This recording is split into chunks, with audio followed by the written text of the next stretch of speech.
Just want to do some celebrity reading. This is for Christina Applegate. This is I'm using AstroStage. I think this is pretty accurate. It's very accurate and all to describe her current life, what has been going on, what is going on with her life, basically. So she is in Mahadashas of Mercury. Let me just draw this thing. Let's say Mercury. It's in the 8th house of Sagittarius. Now, the interesting thing about, sorry, oops. The interesting thing about the Antardasha Lord that is active right now is, if you're looking at it, it's Rahu. Rahu is pretty much active until April 2026. So, because Mercury and Rahu, they're just friends, they're besties. You can call it besties, just bestie meet each other.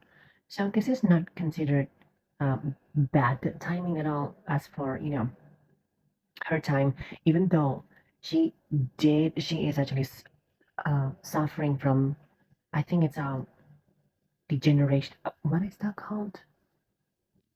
Something to do with her brain, I think. Like a nervous system issue. Again, Mercury ruling nervous systems. So during this time, Mercury is actually in the 8th house of Sagittarius. And also, if you're looking at that Rahu, it is just one not far from where is Mercury placed. It is in the 9th house of Capricorn. So during this time, she might be going under some kind of like uh, rehabilitation, if I'm saying that right.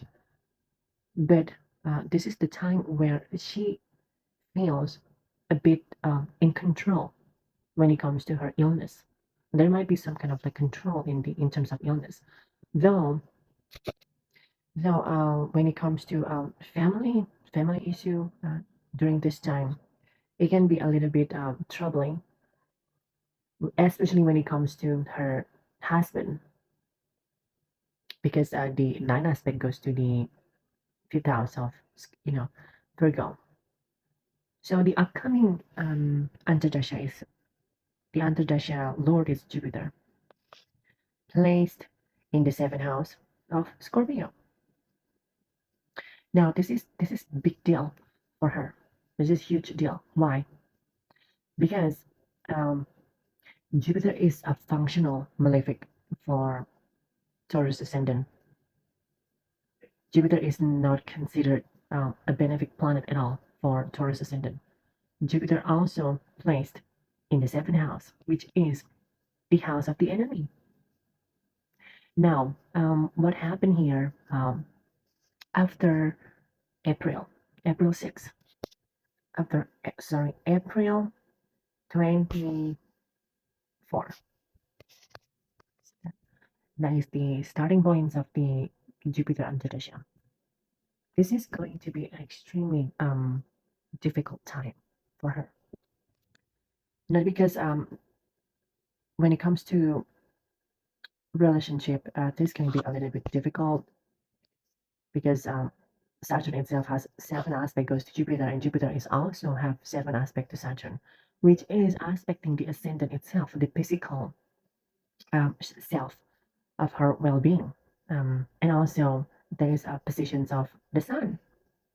So Saturn has seven aspect to the Sun.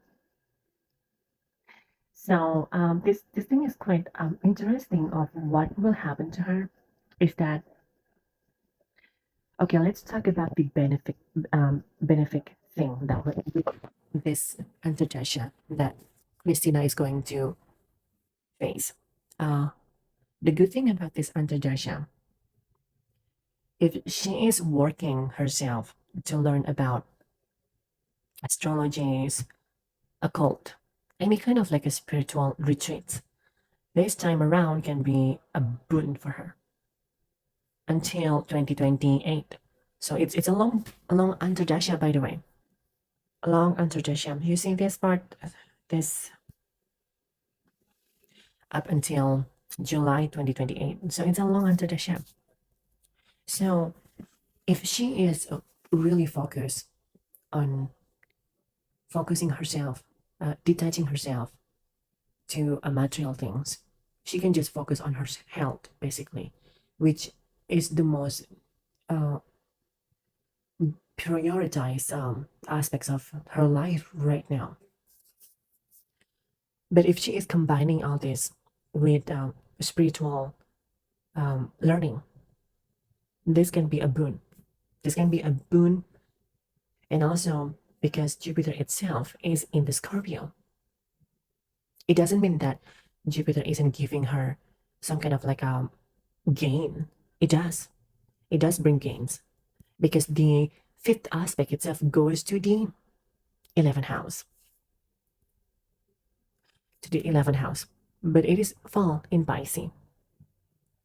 So, um, Pisces, um, Pisces is the sign that is represents detachment. So, if during this Antardasha of Jupiter, if she is focused solely on learning about spirituality, this can be a boon. In fact, it can bring her a good fortune, a bless, from the guru.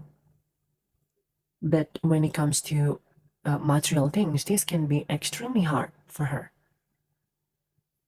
So I don't know if she is going to watch this video, but God knows. Maybe she will. Maybe she's not. I don't have any expectation that she will watch my video, but this is the time for her to focus on spirituality. And also, if you're looking at the Navansha chart. Oops. Okay. The Navansha chart.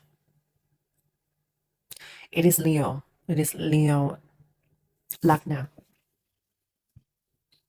Now, from the transit position, though this is not forming from Lagna, but sometimes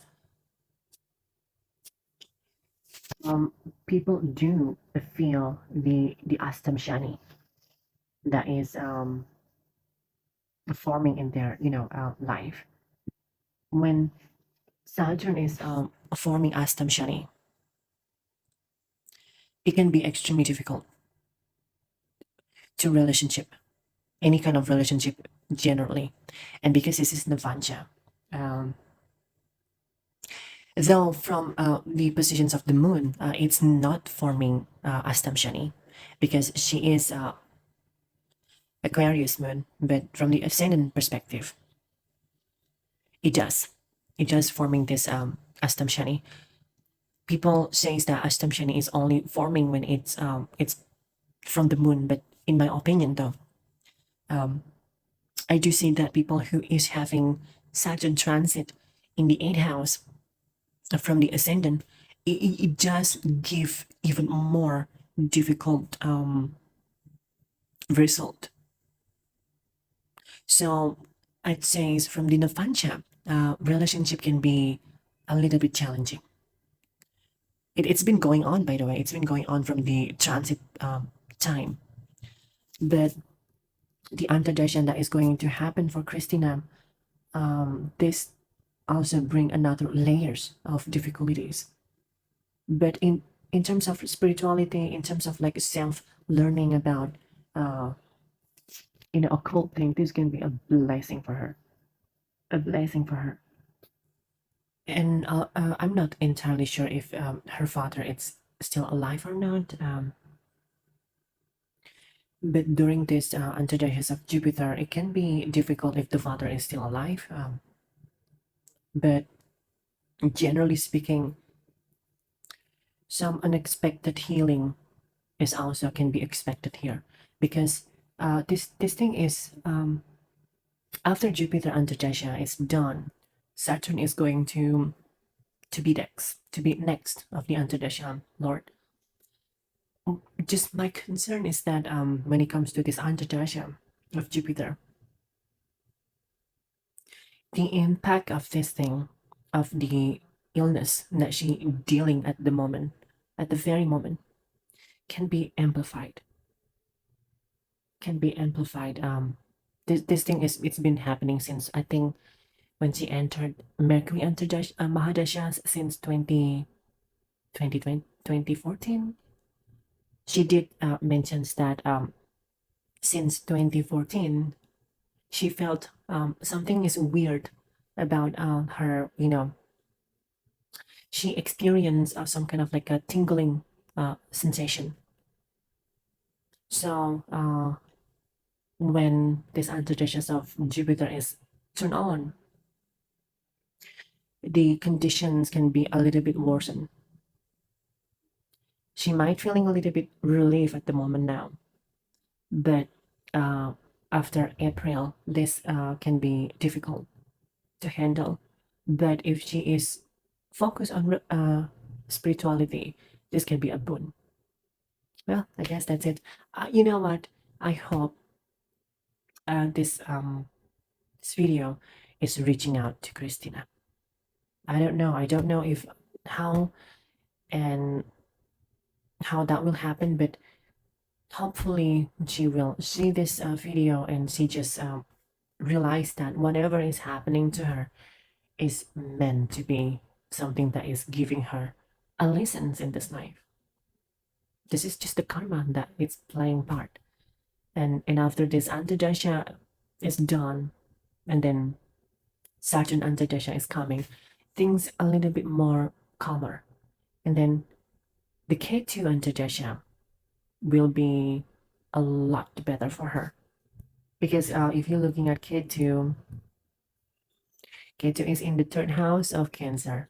The sign itself, it's pretty comfortable. The sign itself is the water that is represents intuition. It represents the feeling, deep feelings of emotion. The ruling Cancers is the moon. The moon is the planet that is giving a lot of intuition. Though by the house, K2 isn't considered good because it is in the house of the communication, the house that deals with you know social gathering at night. And that's what third house is. It also represents a sibling. But is it worse?